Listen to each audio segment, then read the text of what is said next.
Alors bonjour à toutes et à tous, bienvenue sur dailyfx.fr, bienvenue au point de marché spécial Banque Centrale Européenne, conférence de presse de Mario Draghi. Alors pour répondre à la question que je viens de voir sur le chat en temps réel, c'est 14h30 à 14h30 que Mario Draghi s'installera dans la salle de conférence de presse qui est à Malte ce mois-ci. Alors généralement la Banque Centrale Européenne organise ses décisions de politique monétaire et les conférences de presse à Francfort, forcément au siège de la Banque Centrale Européenne. Ce mois-ci, c'est à Malte. Allez savoir pourquoi, aucune idée. Mais en tout cas, c'est là où est organisée la réunion. À 14h30 heure de Paris, donc dans 8 minutes, s'installera Mario Draghi devant les caméras. Il va d'abord prononcer un discours, donc là, un discours qui a été écrit ces dernières séances, avec des mots probablement bien choisis, et ensuite il se livrera, comme à chaque fois, à une session de questions-réponses. Je vous laisse prendre connaissance de l'avertissement sur les risques liés au marché des devises et aux produits CFD. J'ai eu l'occasion ce matin de revenir dans le morning meeting et dans le good morning euro-dollar et dans les différentes émissions de notre chaîne de TV sur un certain nombre de graphiques de moyen long terme. Vous l'avez bien compris et je vais d'ailleurs revenir rapidement dessus. Ce qui compte, c'est la clôture du marché ce soir pour la suite des événements par rapport à des seuils techniques que voici, les 3300 points de l'Eurostoxx 50, les 10 003 du DAX, les 4 730 du CAC 40. Si le marché clôture au-dessus ce soir, on file 10% de hausse d'avantage d'ici la fin d'année. Au contraire, attention à un scénario de rejet. Le taux de change euro-dollar 1,1450, 1,15 dollars. La résistance extrême et qui pour l'instant couvre les cours depuis 6 mois. La clôture ce soir à 22h, à la clôture de la session européenne du taux de change euro-dollar, sera majeure. 13h45, le marché a pris connaissance de deux choses. Les taux d'intérêt de la Banque Centrale Européenne, sans surprise, qui n'ont pas bougé. Euh, la Banque Centrale n'était de toute façon pas attendue sur cet élément-là. Par contre, ce qui compte beaucoup, c'est donc cette conférence de presse de Mario Draghi. Alors, voici le site de la Banque Centrale Européenne. Je vous ai donné le lien, je vous le remets dans la section commentaires, puisque c'est ici que vous pourrez assister en temps réel à la conférence de presse. Regardez, il suffit, voilà, donc là, vous entendez forcément là maintenant la petite musique du site de la BCE, mais voilà donc où la conférence de presse aura lieu en direct, donc à Malte, organisée à 14h30. C'est donc sur ce site et sur le site de la BCE que vous aurez donc justement ces éléments à disposition. Moi, ce que je vais faire, c'est que je vais bénéficier donc des éléments en temps réel pour bien tenter de comprendre ce que la Banque Centrale Européenne va choisir de faire. L'enjeu, c'est quoi? Va-t-elle étendre son programme de quantitative easing? Son programme de quantitative easing qui a été engagé le 9 mars dernier, il y a un certain nombre de choses à suivre cette semaine, cet après-midi, pardon. Il n'y a pas que l'euro-dollar, il y a surtout l'environnement des taux d'intérêt au sein de la zone euro. Je vous ai proposé tout à l'heure d'étudier un triptyque, le DAX, le Bund et le taux de change euro-dollar. Forcément, on s'intéresse avant tout au taux de change euro-dollar, mais pas seulement. Moi, je reste persuadé qu'en faisant un bon travail de compréhension cet après-midi des bons éléments, il y aura la possibilité de bien comprendre quelles seront les tendances des prochaines semaines. Il y avait des trades à faire en amont de la Banque Centrale Européenne. Il y a toujours des stratégies de trading que j'estime être décorrélées, à l'image par exemple de notre nouvelle stratégie d'achat du taux de change USD-CAD. D'ailleurs, c'est bien parce qu'hier la Banque centrale du Canada a mentionné l'impact du taux de change sur les exportations non énergétiques du Canada que le dollar canadien a à nouveau été sous pression. Donc, voici le taux de change euro-dollar. On sera en live dessus tout à l'heure, je le mettrai en intraday avec le volume d'échange réel. Le marché spécule, moi je vous donnerai les informations comme elles viennent de nos équipes d'LIFX à travers le monde, d'LIFX Europe, d'LIFX États-Unis, pour avoir finalement une vue synthétique de cette conférence de presse. Moi je tiens d'abord à vous montrer deux graphiques fondamentaux, puis petit à petit on va en venir au graphique intraday. De rien pour le lien de la conférence. Deux graphiques fondamentaux. Bon, c'est une redite pour ceux qui étaient présents ce matin, peu importe. À gauche l'inflation, retour de la zone euro dans un processus de déflation en septembre. C'est clairement sur ces éléments-là que s'appuient les économistes qui défendent une extension du programme de quantitative easing de la Banque Centrale Européenne. À gauche, l'environnement du crédit au secteur privé au sein de la zone euro, qui lui a tendance à poursuivre sa pente haussière très douce. Et puis il y a bien sûr le facteur temps. 9 mars, ça fait 7 mois maintenant que la Banque Centrale Européenne a engagé son programme de quantitative easing. Et pour certains, eh bien, la BCE attendrait, a été, l'anniversaire du programme de quantitative easing, donc le premier trimestre 2016, pour en envisager une extension, sachant qu'elle n'aurait pas eu le recul temporel nécessaire pour évaluer l'impact de son programme monétaire sur l'économie réelle. Voilà donc ce qui alimente la chose, l'euro-dollar. Moi, mon sentiment, c'est quoi? C'est que les clôtures du marché ce soir seront décisives. Alors, je vais parler du taux de change euro-dollar, je vais parler de l'Eurostock 50, du DAX, du Bund, et puis tous les autres actifs susceptibles de vous intéresser. Le taux de change euro-dollar, vous l'avez sous les yeux. Une clôture au-dessus des 1,15, on en a une le 24 août. On en a une le 24 août, le jeudi 24, mais dès le vendredi 25, on a réintégré le niveau. Et en clôture weekly, le marché s'est maintenu sous les 1,1460. Et donc c'était un piège, et depuis le marché est resté positionné sous ce niveau-là. Mais je pense que si ce soir on a une grande bleue et une clôture à 1,16, cette fois-ci c'est réellement pour remonter à 1,18, 1,20. Au contraire, vous l'avez compris, si nous avons une séance à l'image de celle du 26 août dernier, une clôture en deçà de ce niveau des 1,1460 $, ce sera pour retourner à 1,11. Donc voilà ce qui se joue, voilà l'importance en réalité de la clôture du taux de change euro-dollar ce soir.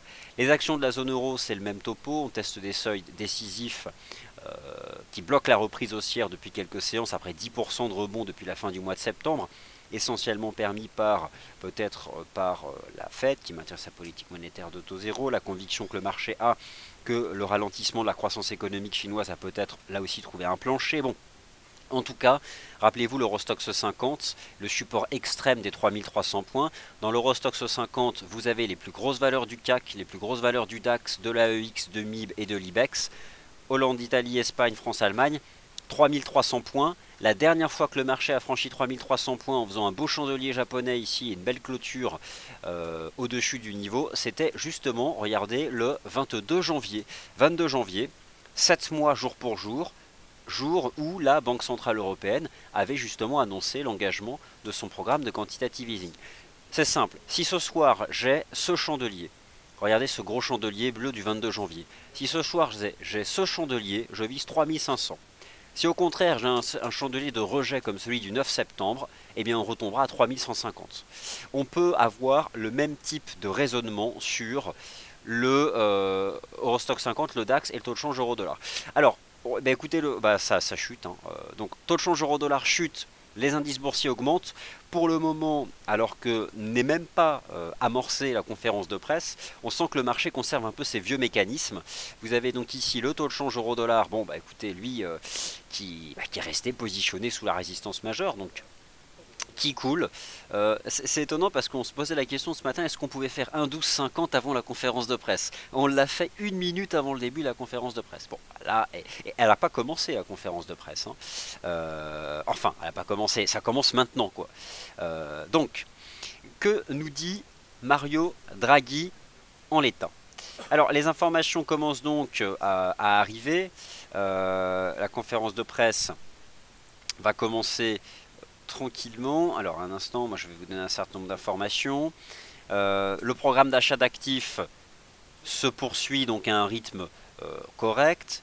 La Banque centrale, à travers son QE, a un impact positif sur la création de crédit bancaire. Donc Mario Draghi est en train de parler de ça, la croissance en pourcentage du crédit au secteur privé qui est positive. Le degré de la politique monétaire accommodante doit être réexaminé. La Banque Centrale Européenne est prête à utiliser tous les instruments en ligne avec son mandat. Donc là, tout en restant flou, elle n'écarte pas davantage de mesures de soutien à l'économie. Alors, le degré de la politique monétaire doit être réexaminé lors de la lors de la réunion du mois de décembre. La Banque Centrale Européenne est en train de nous dire que potentiellement en décembre prochain, elle étend son programme de quantitative easing. Donc voilà, elle le dit en l'état. Elle ne le fait pas aujourd'hui, mais elle le dit en décembre, sans donner de détails. Elle reverra son programme de quantitative easing. En tout cas, voilà, c'est quelque chose qui est donc déclaré. Voilà, le degré de la politique monétaire a besoin d'être réexaminé lors de notre réunion du mois de décembre. Le montant actuel du quantitative easing peut être ajusté en taille, en composition et en durée. Alors là, la Banque Centrale Européenne ouvre la voie à une extension du QE sous toutes ses formes. Elle peut l'étendre en durée, l'étendre en montant, l'étendre en actifs éligibles. Le quantitative easing va durer jusqu'en septembre 2016 et au-delà si nécessaire. Bon bref, euh, une BCE hyper accommodante qui n'annonce rien de concret, mais hyper accommodante. Donc forcément, l'analyse technique, là encore, donnait finalement un signal sympathique avec l'avalement baissier daily sous la résistance majeure des 1,1460. Voilà, donc elle est susceptible. Voilà, donc en décembre, elle va le réévaluer en décembre. Elle peut l'augmenter comment dire, de toutes les formes possibles et imaginables. Donc, voilà, concrètement. C'est un facteur de baisse pour le taux de change euro-dollar. Alors, la conférence de presse va se poursuivre, hein, on va continuer. Hein. Simplement, je fais déjà un petit topo. Va donc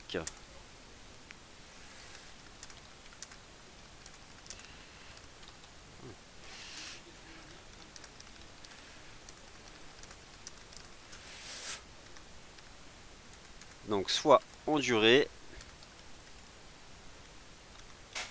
en amplitude monétaire ou en actif éligible. Donc forcément, eh bien, sur le taux de change euro-dollar, les 1,1450 $, chape de plomb graphique. En tout cas, pour le moment.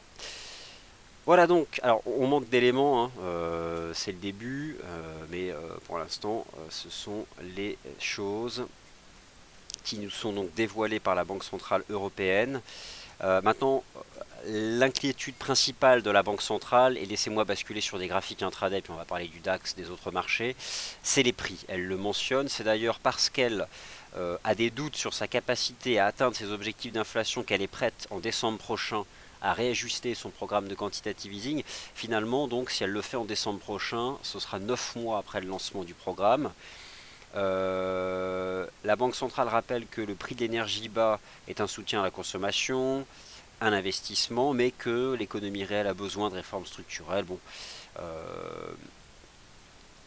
voilà, il y a quand même des mots assez clairs qui sont prononcés en faveur. Alors, je regarde. Ok, voilà, il y a quand même le mot davantage de QE qui est prononcé par la Banque Centrale Européenne et surtout des détails. En détail, toutes les portes sont ouvertes, hein, la taille du programme, sa composition, sa durée. Ok, allez, quelques graphiques et puis vos premières questions parce que bon, le taux de change euro-dollar, maintenant en intraday, écoutez, bon voilà c'est fait, il est resté positionné sous les 1,1390, on verra la clôture ce soir. Il est 14h35, hein, la phase de questions-réponses n'a pas encore commencé, mais en tout cas voilà, cassure des 1,1307 $, finalement dans le sens de la tendance qui est en place depuis le 15 octobre. Le 15 octobre, qu'est-ce qui s'est passé? C'est comme l'euro GBP, rappelez-vous, l'euro GBP, il y a eu un piège acheteur au-dessus des 0,7450 et l'euro GBP a chuté. Et ben, l'euro dollar, il y a eu à nouveau le 15 octobre dernier un piège au-dessus des 1,1460, violemment réintégré.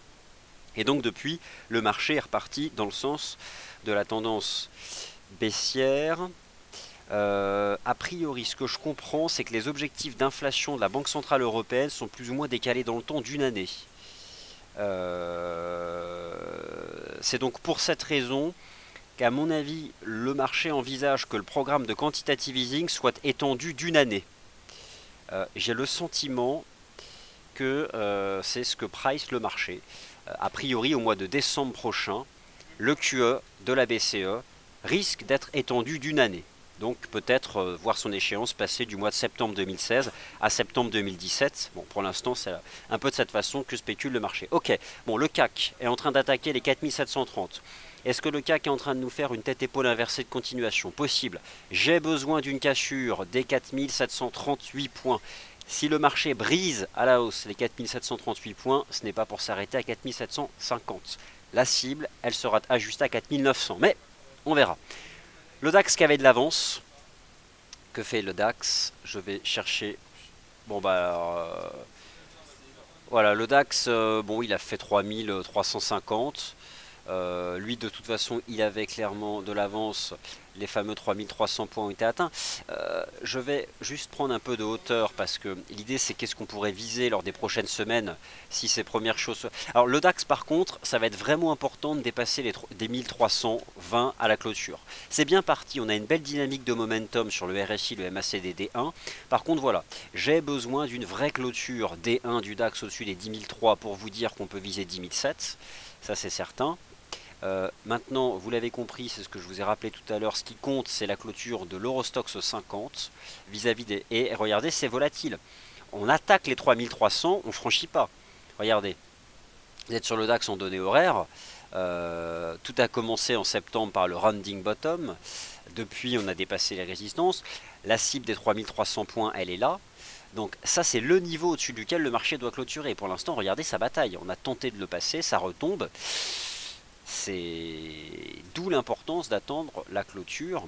Le taux de change euro-dollar, eh bien, lui, est en train de briser le niveau des 1,1307 $. Donc, on a cette ligne de tendance que finalement l'on retrouve. Bon, là, vu comme c'est parti, l'eurodoll, il pourrait revenir, si tout cela se confirme, vers les 1,11 hein, lors des prochaines séances. Parce que finalement, l'euro-dollar, depuis le début septembre, si j'essaye de réduire un peu les marges de fluctuation pour pas vous dire 1,05, 1,15, c'est 1,11, 1,14, 50. C'est quand même, je pense, plus précis, le range 1,11 $, 1,14, 50. Donc là, le marché avait rejeté sous les 1,14, 50 $, donc il retombe en direction des 1,11. Sans surprise, le taux de change euro-GBP doit tendre vers les 0,72, 50. C'est le cas. Alors, il y a eu un signal précurseur ce matin sur l'euro-GBP, rappelez-vous, avec la sortie par le bas de ce drapeau. Et lorsque je parle de piège sur l'euro-dollar au-dessus des 1,1450, vous avez eu la même chose la semaine dernière avec l'euro-GBP. Lorsque le marché a tenté de dépasser les 0,7450 pour finalement réintégrer une jambe de baisse, un drapeau, une sortie par le bas. Donc là, oui, l'euro-GBP reprend la direction des 0,7240. Donc 0,7240 pour l'euro-GBP. Ce qui, je pense, peut mener notre cher euro-dollar en direction des 1,11. Pas aujourd'hui, mais lors des prochaines séances. Donc voilà un peu comment les choses se passent du côté de la Banque Centrale Européenne. Alors, je vais maintenant me tourner vers vos questions. C'est le moment de parler des questions, pas forcément des actifs majeurs. Ah, le Bund. Alors j'imagine que sans surprise, le Bund doit progresser, puisque si la Banque Centrale Européenne est sans surprise, on a un signal technique d'achat qui est en train de donner des... Alors, le Bund qui hier a tenu le niveau des 155,80, rappelez-vous, 155,80 c'est pas un hasard, c'est le prix du contrat lorsque la Banque Centrale Européenne a engagé son programme de quantitative easing le 9 mars dernier. Le fait qu'elle annonce qu'elle étendra son quantitative easing en décembre prochain impacte directement ce contrat, parce que si par exemple elle prolonge d'une année son programme d'achat d'actifs, elle prolongera en amplitude monétaire d'autant les achats de Bund. Dans le QE de la BCE, le Bund c'est 20% des achats. Forcément, ça monte. La hausse du prix du Bund, qui tente là de dépasser cette résistance pour poursuivre sa phase de reprise, c'est une pression générale à la baisse sur les taux obligataires au sein de la zone euro. Les taux obligataires en chute au sein de la zone euro, c'est l'euro en baisse. Donc, mon mot sur l'euro-dollar, les 1,1450 $, c'est la résistance extrême, avec potentiellement, à terme, derrière, hein, si on brise les 1,11, on retourne à 1,05. En tout cas, pour le moment, je pense que l'euro-dollar prend la direction des 1,11 $. Alors, beaucoup de questions. Maintenant, on va parler un peu des autres actifs. Je laisse ici le taux de change euro-dollar. Le DAX, alors le DAX et l'Eurostoxx 50, 10 300, 3 300. Le marché a besoin d'une belle clôture daily au-dessus. Et oui, le marché aura davantage de potentiel de reprise haussière qu'à le marché action dans le sens de la dynamique depuis le début du mois d'octobre. Admettons que la chute du taux de change euro-dollar et la chute des taux obligataires favorise l'appréciation des marchés actions.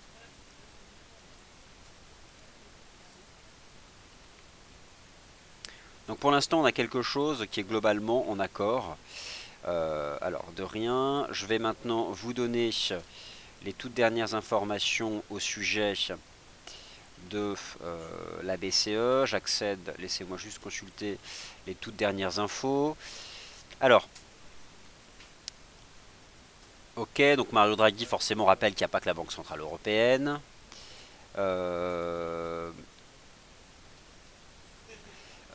Actuellement, il y a un membre du Trésor US qui rappelle que la Chine peut lancer aussi davantage de mesures.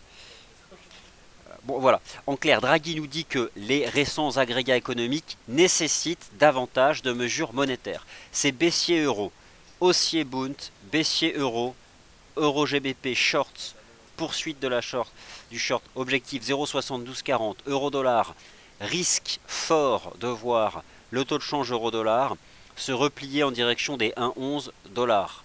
C'est over baissier, tant sur le plan des fondamentaux que de l'analyse technique. Et même si aujourd'hui la Banque Centrale Européenne n'a rien annoncé, enfin aujourd'hui n'agit pas, elle va le faire en décembre. Et elle mentionne clairement le mois de décembre.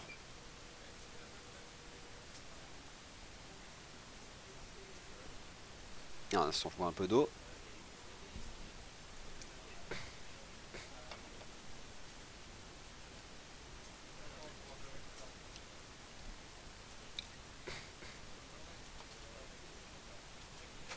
Bon, c'est possible qu'on soit à 1,11 tout à l'heure d'ailleurs, parce que là ça accélère sérieusement.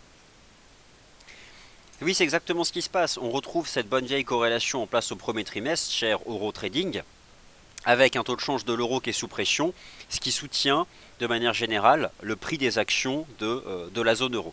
Donc cette bonne vieille corrélation du premier trimestre, eh bien, elle est à nouveau parfaitement active. Voilà, bah écoutez, je pense avoir fait le tour des questions sur les actifs majeurs. Je pense qu'on a une Banque Centrale Européenne qui est limpide en décembre prochain. On ne connaît pas encore la forme, mais elle augmentera son QE. C'est un facteur de baisse pour l'euro. Elle envisage de l'étendre, voire même jusqu'en 2017. Elle a fait son job, exercer une pression baissière sur le taux de change de l'euro, exactement comme l'a fait hier la Banque Centrale du Canada en mentionnant explicitement le change, ce qui a agi à la baisse sur le dollar canadien. Je vous remercie de votre fidélité, de votre attention. Prochaine émission à 17h30, la closing bell avec Yoav Nizar, clôture de la bourse. Quant à moi, je vous retrouve demain matin de vive voix à 9h15 pour le Good Morning Euro Dollar. On aura l'occasion de reparler de tout ça. Allez, merci à tous et à plus tard.